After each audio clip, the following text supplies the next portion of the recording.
piano, por favor. ¿Por qué no se pone un momento de pie, hermano? Vamos a orar. Yo sé que ya estuvo rato de pie.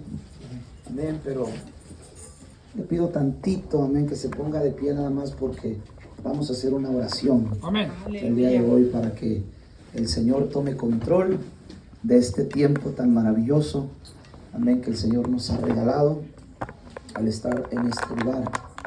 Amén. La verdad, como le comento, para mí es una tremenda bendición estar aquí con ustedes. ¿Verdad? Gracias, pastor, por la confianza. Eso significa que la primera vez que venimos fuimos de bendición, por eso nos volvieron a invitar. Amén. Gracias, pastor, gracias. De verdad, siempre es un gozo, hermano, saber que lo que tú haces es de bendición para alguien. ¿Sabe una cosa? Yo en la mañana le decía a la iglesia, a la congregación que yo pastoreo, que nosotros hemos sido llamados, hermano, y Dios nos ha dado dones ministeriales. Dios ha otorgado un ministerio, y dentro de ese ministerio Dios ha puesto esos dones para la misma edificación, amén, del cuerpo de Cristo. Yo creo que todos, absolutamente todos tenemos algo que dar, amén. Y yo no considero en absoluto que algo sea pequeño. Todo lo que hacemos para Dios es grande en el reino de Dios, ¿verdad? Uno piensa, pastor, a veces que la semilla que uno trae es pequeña, ¿verdad? Y que el fruto que va a dar es pequeño, pero no es así, hermano. Amén. Quizás a uno nos llamó, bueno, yo tengo ya casi 30 años, no de convertido, hermano, pero tengo casi 30 años de convertido, y en esos 30 años de convertido me ha enseñado muchas cosas. Amén. He visto, hermano, como usted no tiene una idea de cosas, tanto buenas como malas. Cosas que tengo que aprender para implementar en mi ministerio y cosas que definitivamente no tengo que hacer. Pero Dios nos ha enseñado muchas cosas. Y una de las cosas que he aprendido en estos 30 años de ministerio, esos 30 años predicando la palabra de Dios, es que no hay semilla pequeña. Todo lo que tú siembras, hermano, en una tierra fértil, tiene que dar fruto. Amén, amén, amén, amén. Todo lo que usted siembra en casa de pan. Espérame, ahorita aplaude y lo va a hacer con ganas. Todo lo que usted siembra en casa de pan, lo que sea, amén, va a brotar un fruto. Porque es una tierra fértil. ¿Sabe? Yo le mencionaba a la iglesia hace rato, ahorita oro, no se preocupe, hermano, ok, usted espéreme tantito, ahorita oro. Hay 3 tipos de pastores, le mencionaba yo a la iglesia en la mañana. El pastor que se pone solo, el pastor que es puesto por hombres, y el pastor que es llamado por Dios. Amén. Amén. Y desde la primera vez que yo vine a este lugar, yo no soy chismoso, soy muy observativo, hermano. Y tengo discernimiento y sé que su pastor es un hombre puesto por Dios. Amén. Por eso es que todo lo que hace prospera. Amén. En Campeche, amén, en Chiapas, en Veracruz, amén, en Quintana Roo, amén, en Tijuana, en Ensenada, en donde quiera que vaya, hermano. ¿Por qué? Porque el llamado de Dios tiene un respaldo de Dios. Pero cuando el hombre se pone solo, cuando el hombre es puesto por otro hombre, no hay fruto, hermano. Pero cuando el hombre, Dios lo llama y lo siembra en un lugar, en un ministerio, hermano, ese hombre es como un árbol, dice el Salmo 1, junto a corrientes, que da fruto a su tiempo y su hoja no cae. Y todo lo que hace, dice, prospera. Puede tener resbalones, puede caerse, pero nunca se queda tirado en el piso, hermano, porque aquel que no tiene victoria no es aquel que no se cae, hermano, sino el que se queda tirado en el es el que no tiene victoria. Pero levante sus manos, por favor, y ahorita les sigo platicando. Señor, en este momento te damos gracias. Yo me rindo ante tus pies, Señor. Yo me rindo ante tu presencia. Tú sabes que yo no soy nada, Señor, delante de ti. Si tu espíritu no está conmigo, yo solo soy un simple vaso de barro, Señor. Del material más barato, Señor, que pueda existir, el barro. Pero sin embargo, dice Pablo que dentro de ese vaso de barro hay un tesoro que tú pusiste, Dios mío. Y esa es la semilla del Evangelio, Señor, que fluye y fluye y fluye. Y ha fluido, Señor, durante estos 30 años, Señor amado. te doy toda la gloria y toda la honra, Señor, que tú eres inmensamente bueno, Padre. Yo bendigo Casa de Pan de una manera muy especial, Señor. Yo sé que aquí han venido muchos pastores, Señor. Sé que han venido pastores de otros lugares, Señor, de otros estados de la República, Señor, de otros países inclusive, Señor eterno. Pero algo sé, Dios mío, que la palabra no es de ellos, la palabra es tuya, Señor. Y la palabra, Señor amado, que tú traes para sembrar aquí, es una palabra, Señor eterno, que sale de lo profundo de tu corazón, independientemente, Señor, de quien la comparta. Amén. Y te doy toda la gloria, Señor, porque hoy, este burrito, Señor eterno, tú lo escogiste para traer un mensaje a tu pueblo. Y pareciera que los burros en la Biblia no tienen mucha relevancia, pero fue un burro el que metió a Jesús en Jerusalén. Y fue un burro el que frenó al profeta Balaam cuando iba a maldecir al pueblo. O sea que los burritos también tenemos mucho que decir. Gracias, Padre, en el nombre de Cristo Jesús. Le damos un aplauso fuerte al Señor Jesucristo. Ahora sí puede tomar su lugar. Si va a pellizcar a su hermano porque le cae gordo, hágalo por última vez, hermano, por favor, porque ya no quiero que lo moleste en todo lo que resta de la predicación. Amén. Si no lo conoce, bueno, pues dígale, perdóneme, hermano, pero ahí le va. No, no es cierto. Una bendición estar aquí con ustedes. Gracias por la invitación a mis muchachos. Gracias por seguirnos, ¿verdad? A estar acá, ¿verdad? El día de mañana tenemos otra bendición. En la iglesia esperamos más de 100 varones, 120, 130 varones más o menos. El día de mañana en la congregación nos vamos a gozar también. Vamos a deleitarnos y a disfrutar la presencia del Señor como lo hemos hecho el día de hoy. Amén. Dios me ha dado el privilegio de ir a algunos lugares de la República. Yo no soy misionero, yo soy pastor. Pero Dios me ha agraciado con algunas cosas, y entre ellas el deseo, hermano, de ir a diferentes lugares de la República a llevar la palabra de Dios, obviamente. Y gracias a Dios, porque Tijuana es una ciudad muy próspera, hermano, en muchos sentidos. Y cuando la gente de Tijuana se dispone a dar, y cuando hay honestidad, verdad, y claridad en un ministerio, la bendición fluye, hermano. Y la bendición no solamente se queda en casa, sino que la bendición se puede repartir, se puede llevar a otros lugares. Y por la gracia de Dios, verdad, hemos ido a diferentes lugares. Le comento, generalmente visitamos mucho Oaxaca. Nosotros es un estado que nosotros hemos abrazado mucho. La gente de allá es muy cálida. No sé si hay alguien aquí de Oaxaca, ¿verdad? Pero la gente de allá es muy cálida, hermano, ¿verdad? Gracias a Dios, allá por la comida no se sufre. Tienen otro tipo de carencias, ¿verdad? Tienen otro tipo de necesidades, pero en cuestión de comida usted lo tienden como rey, hermano, ¿verdad? Pero nosotros siempre tratamos de llevar, ¿verdad?, nuestras provisiones, no ser una carga, ¿verdad? Me acuerdo que en una ocasión, ¿verdad?, llegamos a un poblado, ¿verdad?, que se llama La Tortolita, se llama el poblado, ahí en el estado de Oaxaca, en la ciudad de Huatulco, a unas 2 horas de Huatulco, más o menos, entre Huatulco y Salina Cruz. Hay un pueblo que se llama Santiago Astata, y en ese pueblo hay un pueblito más chiquito. Ya ve que Oaxaca tiene muchos municipios, municipios chiquititos que se llama La Tortolita. Entonces ya cuando nos íbamos a venir, nos dice un hermano, pastor, ¿ya se va? Sí, ya nos vamos, hermano. Dice, pastor, nos dejó un gran vacío. Yo me sentí, dije, gloria a Dios. Dice, sí, pastor, nos deja un gran vacío, pero en el refrigerador.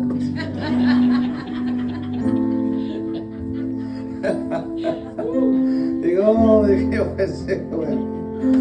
Pero la verdad que es una bendición, hermano, la verdad, de ir y conocer otra gente, ver otras caras, otra manera de adorar.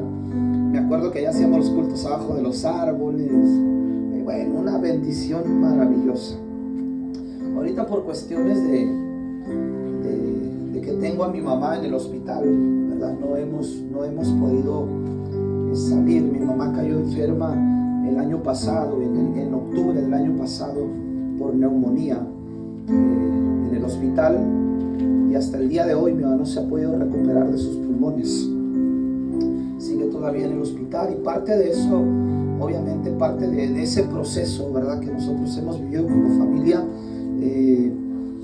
pues hemos frenado un poco el tema de las misiones, ¿verdad? Pero a nosotros siempre nos ha gustado mucho ir. Vuelvo a repetir, yo no soy misionero, pero me gusta andar de metiche, hermano, amén, explorando y viendo y yendo, y me gusta mucho, ¿verdad?, visitar lugares, conocer gente, ampliar mis estacas, como dice Isaías 54, ¿no? Que amplíes tus estacas, tu tienda, ¿verdad? Y que lo hagas con fe, porque Dios va a llenar la casa, amén. Entonces, por cuestiones de mi mamá, no hemos logrado. Bueno, mi mamá todavía sigue hospitalizada hasta el día de hoy, ¿verdad? No ha podido todavía ella respirar por ella misma, pudiésemos decir, es ayudada a respirar por una máquina electrónica, pero ella está consciente, se ríe, come, habla, todo, simplemente no puede respirar por ella misma. En ese lapso de tiempo también mi hija sale embarazada, y bueno, perdimos a nuestra nieta, 4 meses de nacida. El Señor decidió, ¿verdad?, llevársela, y la verdad que fue un proceso bastante duro para nosotros. Mi esposa hasta el día de hoy no se ha podido recuperar de la situación, y usted sabe que los hombres somos un poco más duros, ¿verdad? O por lo menos no demostramos lo que nos pasa, pero pues de repente por ahí nos vamos y nos pegamos nuestros gritos y lloramos, y ya regresamos ya como si nada hubiera pasado. Pero ha sido difícil el proceso, ha sido difícil. Yo no sé si aquí alguien ha pasado un proceso duro, difícil. Y sabe una cosa, hermano, los cristianos no estamos exentos de pasar cosas difíciles. Hay un pasaje de la Biblia que me gustaría citarlo con usted. Vaya conmigo al Evangelio de San Juan. El Evangelio de San Juan, hermano, capítulo 16, para la gloria de nuestro Señor.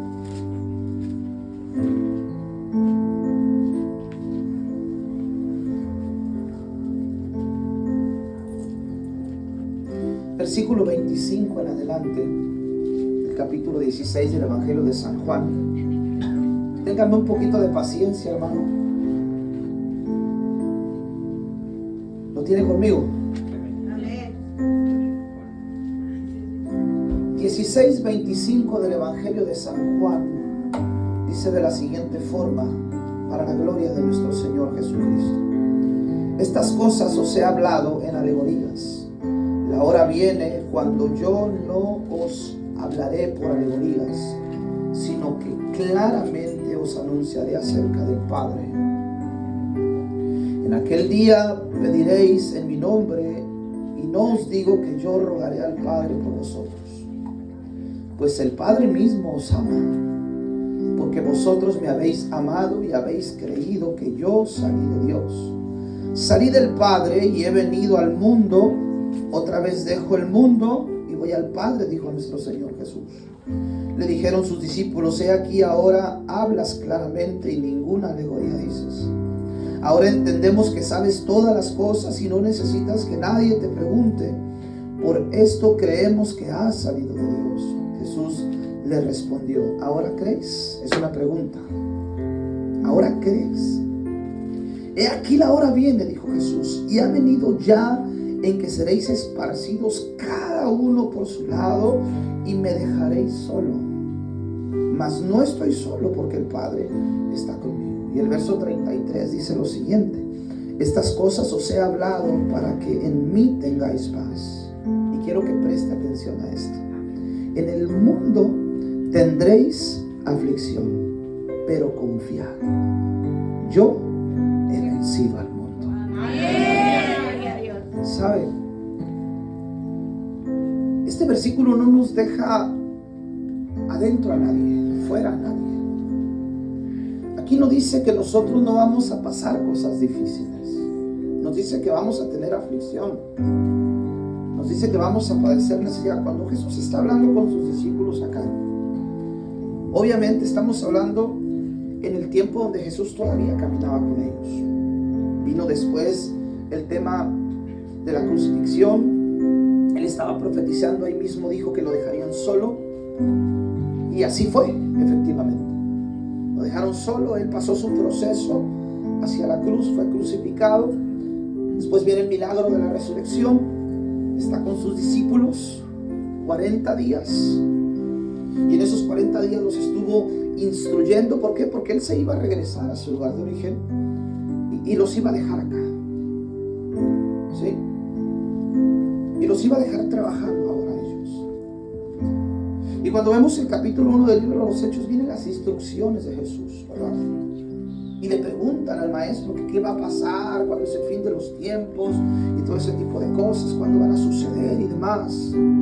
Jesús solo respondió: y me seréis testigos. Jerusalén, Judea, Samaria y hasta lo último de la tierra. Y vayan a Jerusalén, les dijo, y esperen allí la promesa del Espíritu. Y ellos obedientes, ¿verdad? Jesús asciende al cielo, ellos se van a Jerusalén y se meten al aposento, ¿verdad? Unas 120 personas aproximadamente, entre, ¿verdad?, los discípulos, María, las mujeres que los acompañaban, y estuvieron orando por otros 10 días más, orando al Señor, hasta que de repente, ¿verdad?, usted conoce la historia, un viento recio vino sobre ellos y el Espíritu de Dios llenó el lugar donde ellos estaban y comenzaron a hablar en lenguas, comenzaron a magnificar a Dios, ¿verdad?, en otros idiomas, y la gente se maravillaba porque se podían entender. Aquí hay algo muy interesante, hermano. Dios restauró la comunicación entre los seres humanos. ¿Sabe por qué? Porque cuando nos remontamos hasta el tiempo del Génesis, al principio, hubo un acto que Dios hizo en la Torre de Babel. Cuando los hombres construían esa torre, ¿se acuerdan? ¿Conoce la historia? Cuando los hombres construían esa torre, dijeron los hombres, ¿la orden cuál era? La orden era ser esparcidos, ¿verdad?, por toda la tierra, que grupos fueran allá, que grupos fueran allá, que grupos fueran para acá. Pero ¿qué hicieron ellos? No, comenzaron a construir una torre y pensaron entre ellos mismos y dijeron, vamos a construir una torre tan alta, para que cuando seamos esparcidos veamos la torre y nos volvamos a juntar. Y entonces Dios, ¿verdad?, que todo lo ve y conoce los corazones de nosotros, dijo, estas cosas no están bien. Vamos a descender y vamos a confundir su lengua, su comunicación. Y Dios vino, hermano, y confundió la lengua de todos, a manera de que ya no se pudieron entender y ya no pudieron seguir edificando la torre. Y de repente, como ya no se pudieron entender, fueron esparcidos por allá, como había sido la orden inicial. Jesús fue claro con sus discípulos y les dijo: Jerusalén, Judea, Samaria, internacional, hasta lo último de la tierra. Pero ¿qué fue lo que pasó? Los discípulos se quedaron en Jerusalén, recibieron el Espíritu y comenzaron a predicarle a los judíos. Mucha gente se convertía, hermano, por los milagros, por las señales, por lo que sucedía. Y créame que sucedían cosas maravillosas, hermano, en aquel tiempo. Pero hay algo interesante, hermano, que a mí me botó la cabeza cuando yo entendí esta parte, y es que nosotros en la iglesia actual, por ejemplo, nosotros queremos ver milagros en nuestras congregaciones. Nosotros queremos ver todo tipo de milagros, ¿verdad? Queremos ver sanidades, queremos ver señales, queremos que los muertos se levanten, queremos que las enfermedades se vayan, queremos milagros de provisión, queremos tantas cosas ver hoy en día. Pero esa es la añadidura. Porque la iglesia primitiva lo que hacía no era buscar los milagros. Lo que ellos hacían era ganar almas. Lo que ellos hacían era predicar el evangelio. Y predicaban y ganaban almas. Y predicaban y ganaban almas. Y la gente se salvaba. Y predicaban el evangelio y la gente se salvaba. Y entonces cuando ellos hacían, hermano, la obra del evangelio, había milagros, había señales, había provisiones. La gente vendía sus propiedades y los traían a los pies de los apóstoles. No había necesidad de estarles recordando, mire, diezme, mire, ofrende, mire aquello. No. Porque la gente, hermano, estaba completamente convencida del respaldo que Dios había enviado a la vida de los apóstoles. ¿Y qué era lo que hacían? Predicar el evangelio. Y eran celosos, ¿verdad?, del tema de la predicación del evangelio. En Hechos capítulo 6 ya se levantó una turba por ahí entre las viudas de los griegos y los hebreos en la distribución diaria. No se pusieron de acuerdo con el tema de las despensas y se armó ahí un problema, ¿no? Y dijeron, bueno, no nos podemos hacer cargo nosotros de esta situación. Vamos a levantar hombres, varones de buen testimonio, de fe, llenos del Espíritu Santo, que se hagan cargo de esta situación mientras nosotros seguimos con la oración y el ministerio de la palabra. Era tan importante y eran tan celosos de su ministerio que obviamente ellos no podían perder el tiempo con el tema del servir las mesas. Alguien más tenía que hacerse cargo de eso, porque ellos eran llamados al ministerio de la palabra y a estar orando por el pueblo. Y la gente se convertía, hermano. Y otra de las cosas que me llama mucho la atención es que no tenían un sistema evangelístico, pastor. No había bocinas, no había nada, no había folletitos, no había nada. Lo único que hacían, dice la Biblia, es que se juntaban en las casas, partían el pan y lo hacían con sencillez de corazón. Y la Biblia dice que el Señor añadía cada día a los que habrían de ser salvos. Den un aplauso al Señor Jesucristo. No había un sistema de evangelización, pero la gente se amaba, hermano. La gente se preocupaba los unos por los otros. No había ricos, no había pobres, no había. La gente vendía sus cosas. Y aquellos que no lo hacían de corazón, le pasó lo que le pasó a Ananías y Zafira, ¿no? Hicieron mentirle al Espíritu de Dios para sustraer un poco de lo que habían vendido y cayeron muertos en ese momento. Porque había, hermano, una claridad en la visión que estos hombres tenían, que cuando ellos predicaban, hermano, las cosas tenían que suceder. Solo predicaban el evangelio. Era una doctrina tan pura, tan sana, tan limpia. No había añadiduras, no había cortes, no había nada de ese tipo de cosas. La gente, hermano, venía y escuchaba un mensaje que provenía del cielo, un mensaje ungido, un mensaje lleno del poder de Dios. La gente hablaba con denuedo del Espíritu Santo. Y la gente que escuchaba era gente que se convertía al Señor. Y venían a los pies de Cristo. Y eran bautizados. Y eran discipulados. Y se añadían. Pero conforme se fueron añadiendo, la iglesia comienza a crecer, ¿verdad? La iglesia comienza a crecer. Y entonces se cumple la palabra de Jesús. Que no solamente en Jerusalén, sino tuvieron que extenderse porque era demasiada la gente. Judea. Y después viene la persecución. Y de la persecución viene la dispersión, la diáspora. Unos se fueron por un lado, otros se fueron, pero todos se fueron con la semilla del evangelio sembrada en sus corazones. Entonces, donde llegaban, donde ellos pisaban, como traían la semilla de Dios y traían el respaldo del Espíritu de Dios, llegaban, predicaban y gente se convertía y se levantaba una congregación. Y luego iban para allá, otros para allá, traían la semilla del evangelio, el respaldo del Espíritu de Dios y se levantaba otra congregación. Y luego por allá iba otro también y traía el llamado y se levantaba otra congregación. Y cuando Dios quiso ir más para allá, ¿verdad?, de los contornos de Israel, cuando Dios quiso ir a los gentiles, levantó un hombre, ¿verdad?, que perseguía a la iglesia. Un hombre que no estaba de acuerdo al principio con la iglesia. Y ese encuentro, hermano, que este hombre tiene camino a Damasco, que le quitó todas las expectativas pasadas que él tenía y lo convierte y ahora lo usa para la gloria de su nombre. Y entonces este hombre se le es dado lo mismo que se le fue dado al resto de los apóstoles. Y lugar donde él llegaba sembraba una congregación. Y la congregación se multiplicaba. ¿Por qué? Porque cuando una congregación, escuche bien lo que le voy a decir, cuando una congregación está sana, hermano, lo normal es que se multiplique.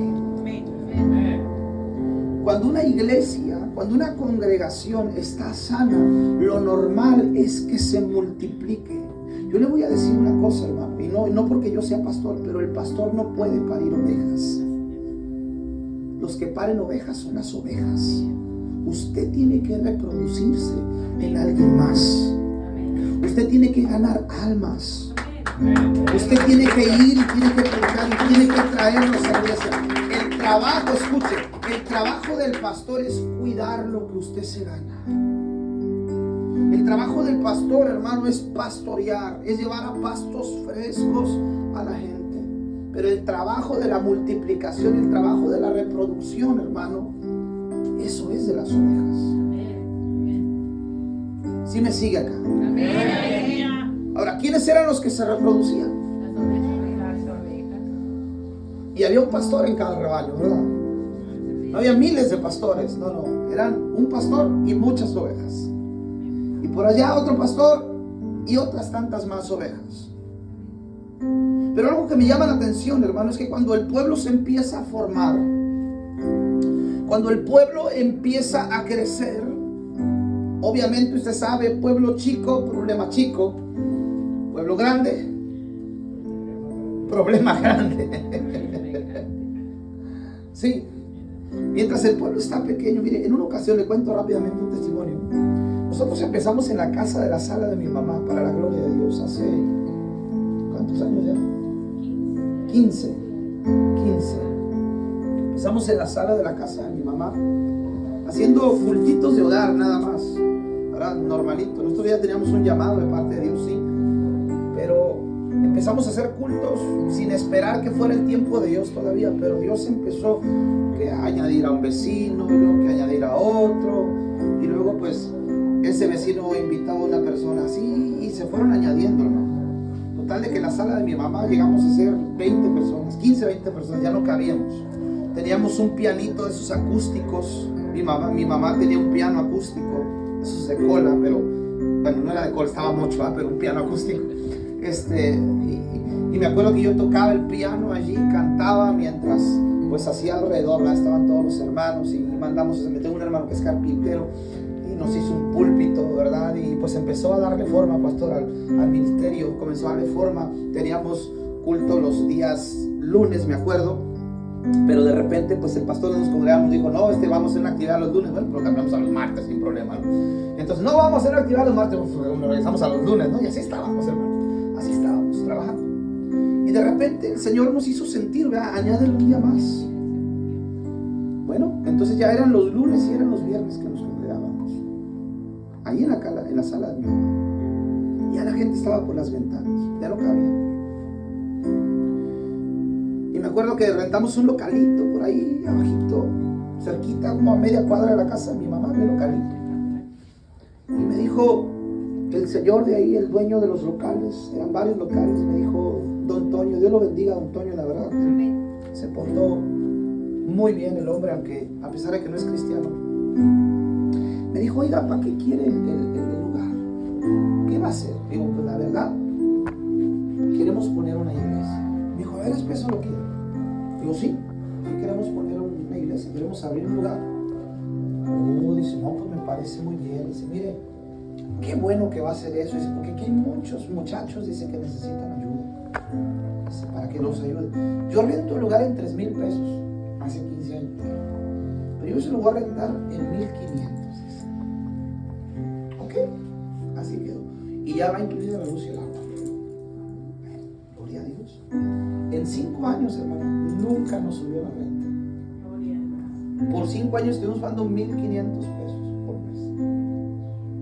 Llegamos a ser 75 personas ahí en ese lugar. Ya no cabíamos, el lugar era para 50. Entonces estaban 50 adentro y 25 afuera. Y ahí tocando nosotros pegados a la pared, ¿verdad? Así, literal, pegados a la pared. Porque las sillas estaban, nosotros estábamos pegados a la, y las sillas estaban aquí, hermano. Y nos pegados a la pared, tocando.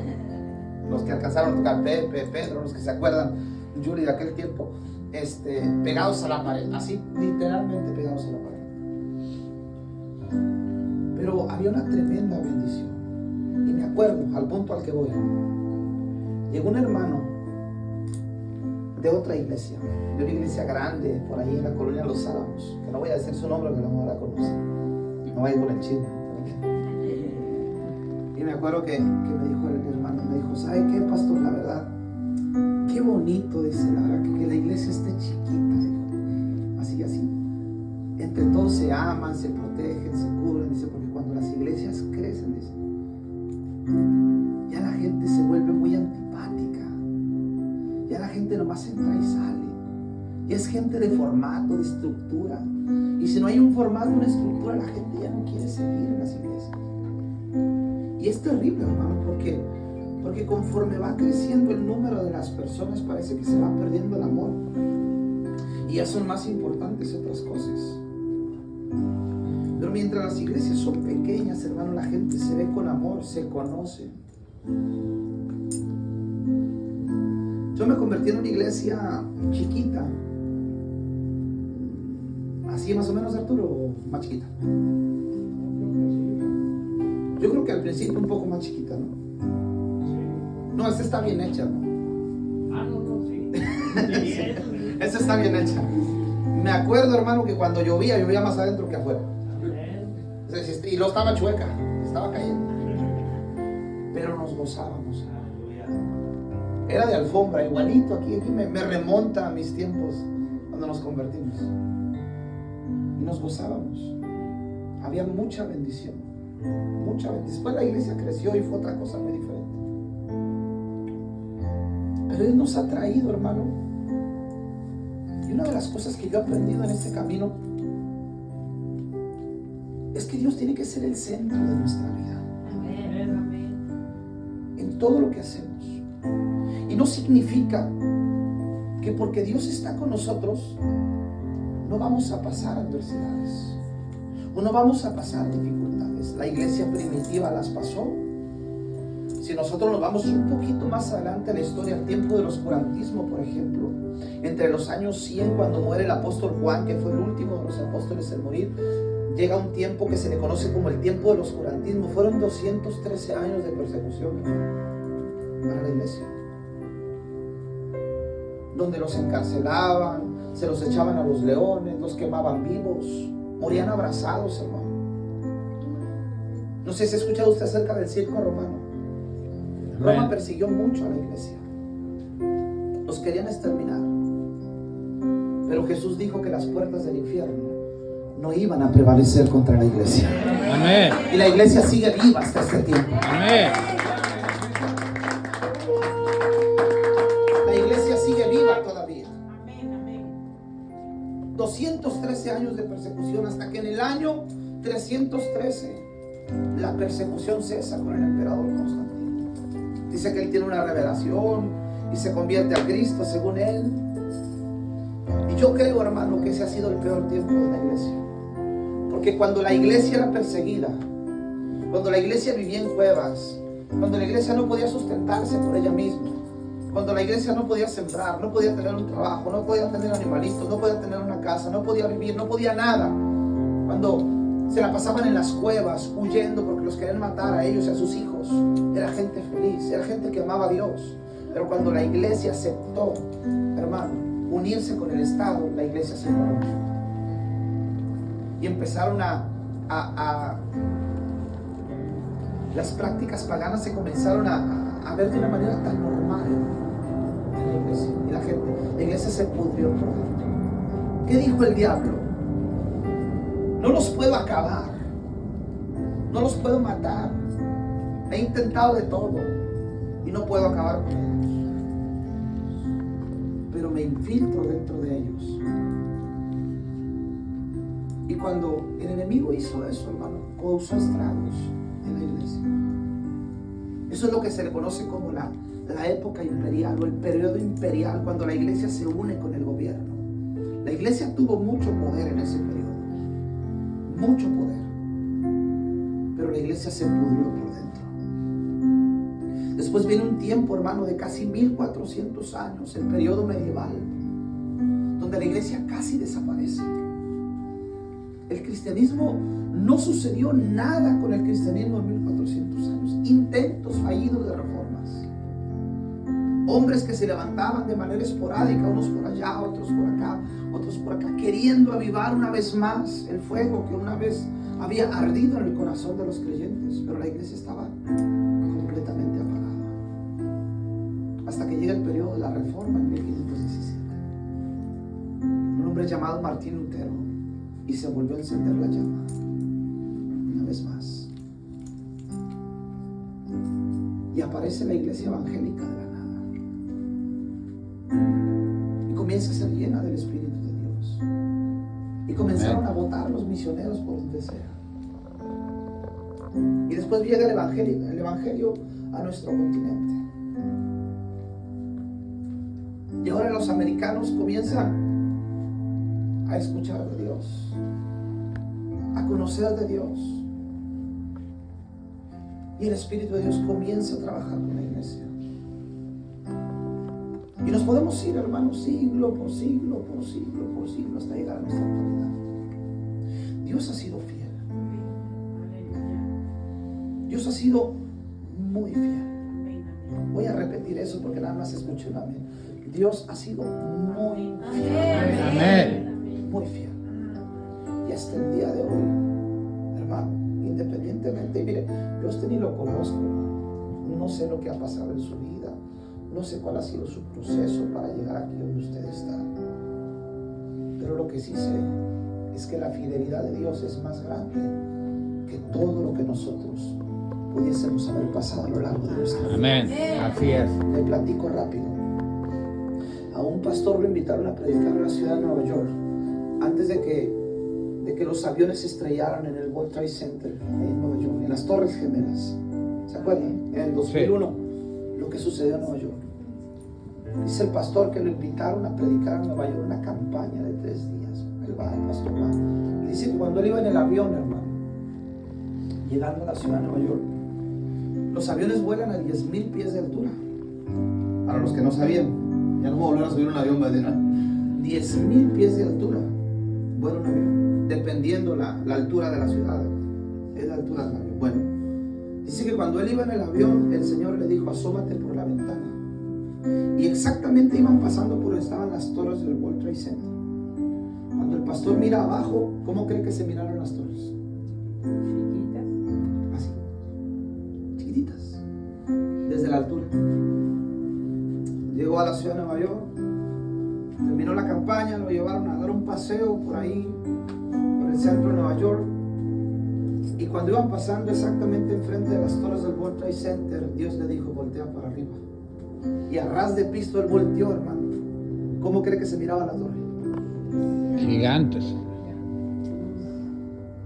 110 pisos de altura cada uno. Dice que él entendió que las cosas, cuando tú las miras de abajo hacia arriba, se miran muy grandes, pero cuando las miras desde arriba hacia abajo, se miran insignificantes. ¿Cómo es lo que nosotros vemos? ¿Cómo lo vemos, hermano? Nuestra percepción de las cosas. A mí me está pasando, me puede estar pasando lo que sea, hermano. Me puedo estar muriendo si usted quiere. Pero ¿cómo es que yo veo? ¿De dónde veo yo las cosas? ¿Las veo de abajo hacia arriba o las veo de arriba hacia abajo? Porque la visión de Dios, hermano, Dios ve las cosas desde donde Él está. Y cuando nosotros estamos en Dios, debemos aprender a mirar con los ojos, con la visión de Dios. Amén. Y Dios está arriba. Amén. Y yo aprendo a mirar como Dios ve, y las cosas que a mí me pasan, yo las veo desde la altura de Dios. Amén. No desde mi altura. Y cuando yo veo las cosas desde la altura donde Dios está, hermano, yo las veo así. Pero si yo me pongo a ras de piso, yo veo las cosas enormes y digo: no lo voy a lograr, no voy a poder, me voy a morir. Y se me hace todo grande, me complica la vida y demás. Tenemos que aprender a ver con los ojos con los que Dios ve. Dios no dijo nunca Jesús dijo en ningún versículo: muéstreme un versículo donde Jesús haya dicho que a usted nunca le iba a pasar nada. Muéstreme uno donde usted diga: usted va a ser inmune, nunca se va a enfermar. Porque hay pastores, hermano, que se han parado en los púlpitos que dicen: a usted ni siquiera un dolor de cabeza le tiene que dar. ¿Dónde dice eso? Muéstremelo. Dios me lo reveló. Bueno, si no está en esta revelación, yo digo que haya sido Dios el que se lo haya dicho.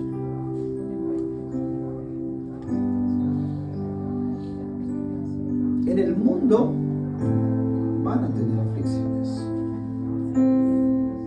pero tenemos que aprender a confiar, a depositar nuestra confianza en Jesús, porque Él es el único que ha vencido todo este sistema de cosas. Llámale un aplauso fuerte. Amén, amén.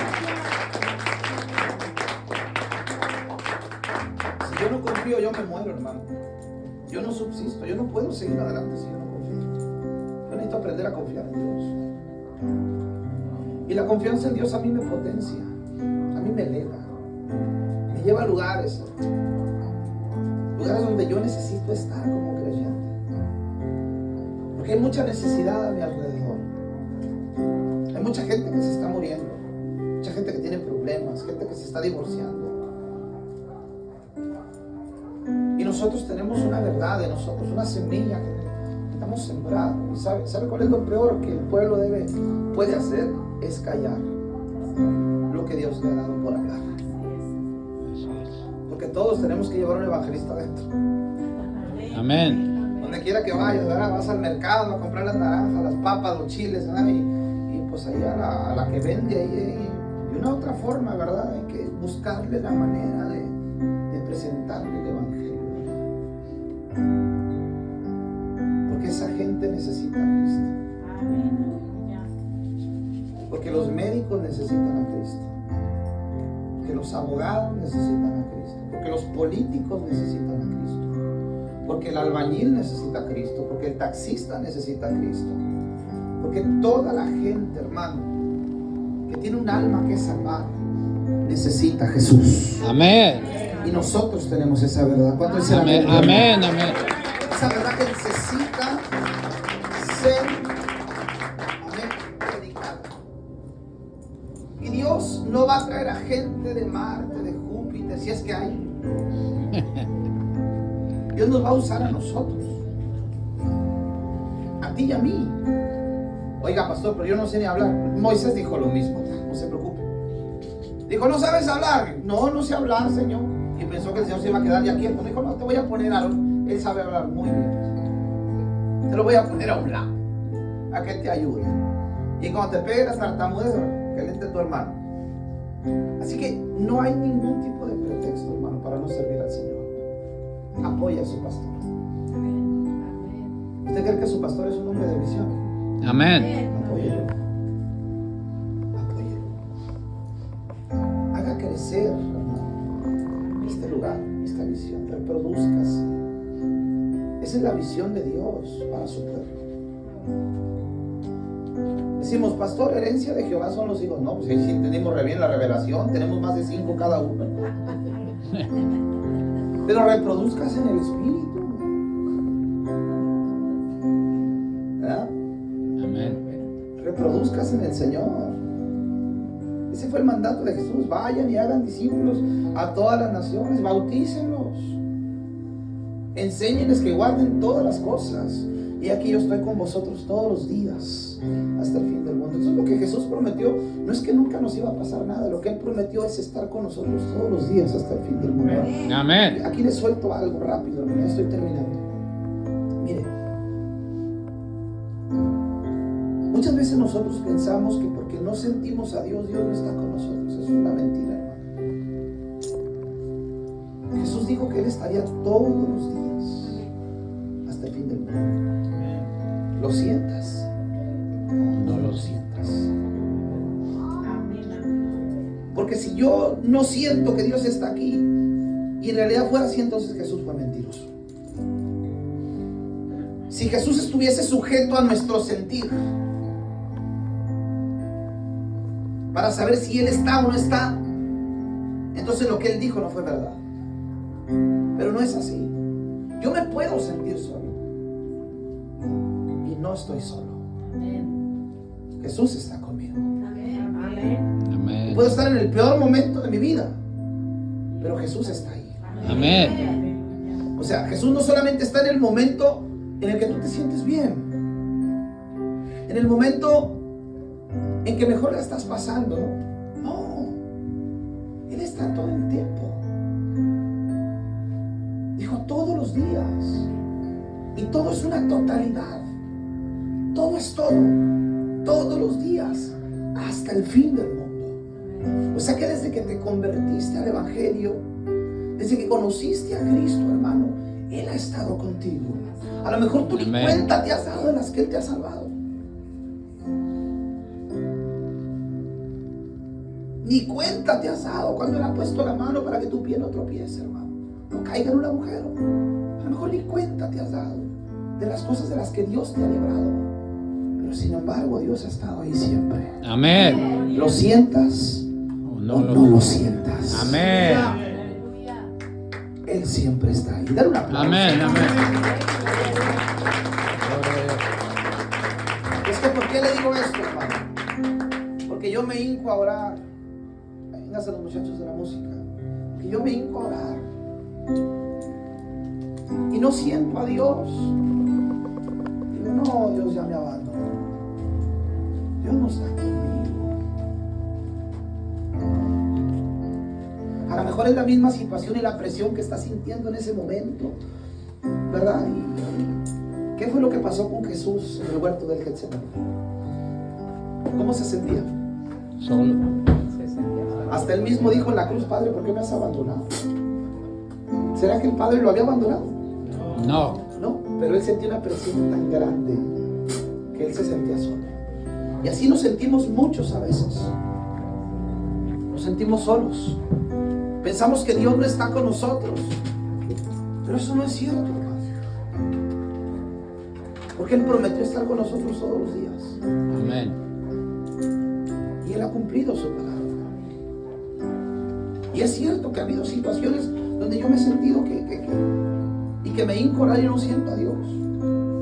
Y como estamos acostumbrados a sentir la presencia de Dios, dice: no, yo no me levanto de aquí hasta que no sienta la... Y pasan 2-3 horas y el Señor nomás no se aparece, ¿verdad? Y digo yo, ¿qué hago? ¿Me levanto o no me levanto? Entonces ya me levanto y me siento mal porque siento que fallé, que tengo falta de fe. No es eso, hermano. Es que hay una presión sobre tu vida. Y donde Dios necesita enseñarte a depender completamente de Él. Amén. Por eso es que Dios a veces, mira, hermano, no te deja nunca, escucha. Solo se retira tantito. Y vamos a ver cuánta fe tiene este hombre, esta mujer. Y Dios nos enseña a depender de Él. Amén. Y estamos orando, pastor, por las almas, que la iglesia se llene. Y pasan los cultos, y la gente no viene. Y la gente no viene, y la gente no viene. Y empezamos a pensar, bueno, pues, a lo mejor aquí no es el lugar, ¿verdad? A lo mejor es más para abajo. O a lo mejor es en la otra esquina. O a lo mejor es en la avenida principal, por allá pasa más gente.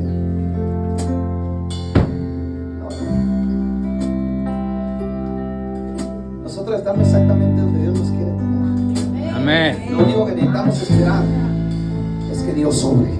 Amén. No es del que quiere ni del que corre, sino del que Dios tiene misericordia. Amén. Que no son mis méritos, que no es lo que yo oro, las 4, 5, 6 horas que yo oro diarias, ni son los 5 días de ayuno que yo pongo. Eso no es lo que mueve a Dios. Dios tiene un propósito contigo, casado, punto. Amén. Y lo que va a suceder, se acabó. Dios lo ha determinado, listo. Así se levanta el mismo diablo, hermano, con unos cuernotes y un trinche grandote, hermano. Amén. No te va a hacer nada porque el propósito de Dios está sobre tu vida.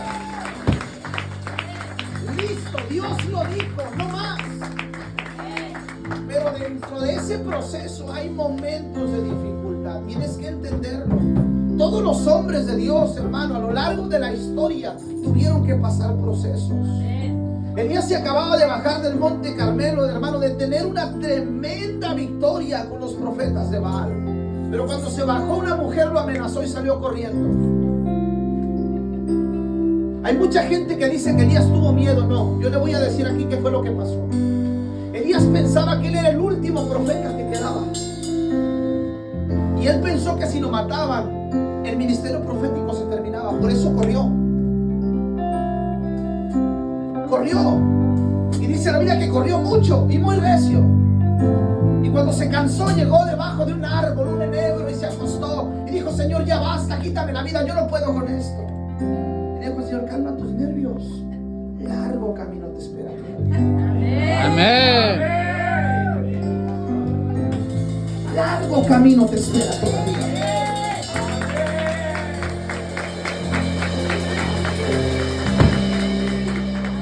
A ver, dijo el Señor: yo he preparado algunos cuervos acá. Te lleven carne. Llévenle proteínas a este hombre, porque ya trae revuelto el cerebro ahí. Llévenle proteínas. Porque cuando el hombre de Dios está frustrado, hermano, cuando el hombre de Dios está confundido, Dios tiene que hacer algo, ¿verdad? De repente levanta un pagano de la esquina, hermano, el peor de todos, y te trae bendición de alguien que ni siquiera es de tu casa, alguien que ni siquiera es cristiano. Yo no sé qué, ¿entiendes? Dios mandó un cuervo a traerme bendición, porque largo camino me espera. Escucha. Y estaba Elías debajo del enebro, con su miseria y su pobreza espiritual. Señor, quítame la vida, yo no puedo con esto, Dios mío. Y Dios le dice: ¿tú quién te crees? ¿Tú piensas que eres el último? Yo tengo 7,000 que no han doblado sus rodillas abajo. 7,000. Amén. Dijo el Señor: ¿ya te quieres ir? Ok. ¿Ya te quieres ir? Está bien. Vámonos. Y se va, y todavía el cabezón se va y se mete en una cueva, hermano. Y entonces viene el viento recio. Y viene la lluvia, y viene todo, hermano.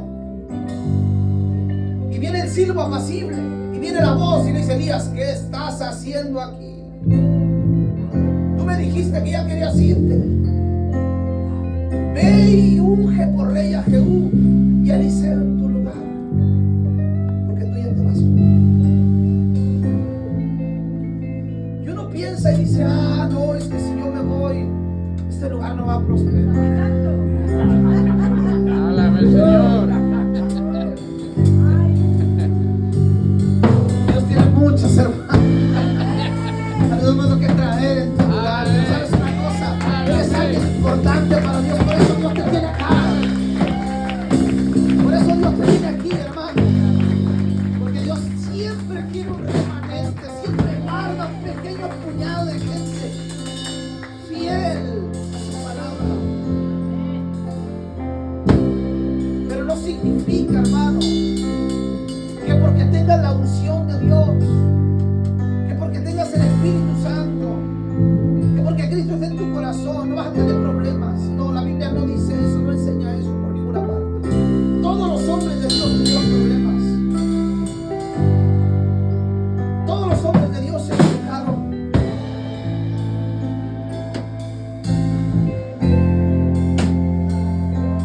Pero Dios tenía una palabra sobre sus vidas.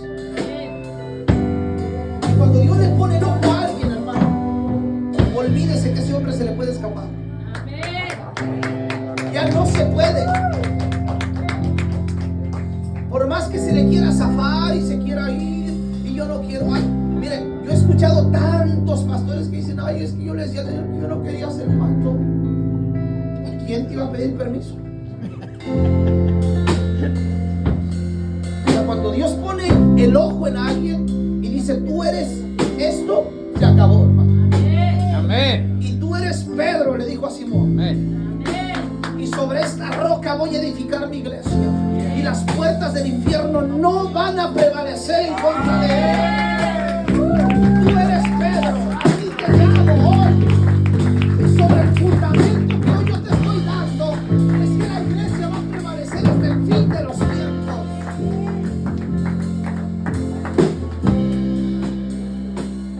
Y es que Saulo en un momento de su vida fue Saulo. Pero cuando Dios lo llamó, hermano,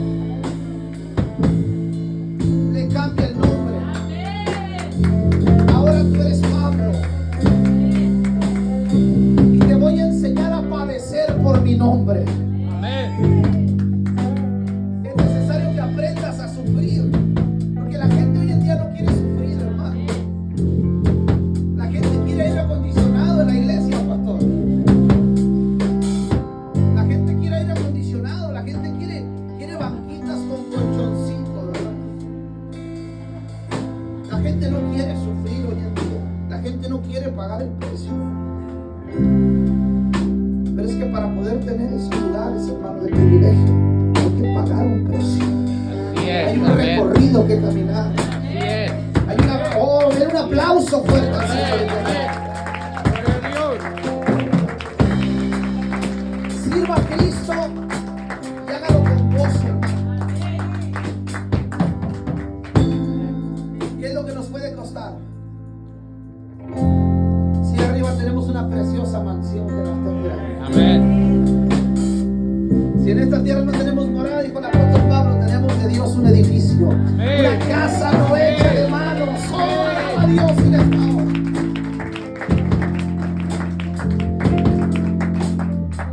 No le haga caso a los testigos de Jehová, hermano. Déjenos que se queden con toda la tierra. Yo me voy para el cielo. ¿Cuántos alaban a Dios el día de hoy? Yo vuelo en las nubes con mi Señor Jesús. Déjenos que se apoderen de toda la tierra, que hagan los mejores terrenos. A mí no me importa, hermano. Yo me voy con mi Señor. Amén. Y dijo: voy pues a preparar lugar para que donde yo estoy, ustedes también estén. Yo no sé cuántos quieren ir allá arriba. Yo no sé cuántos quieren estar presentes.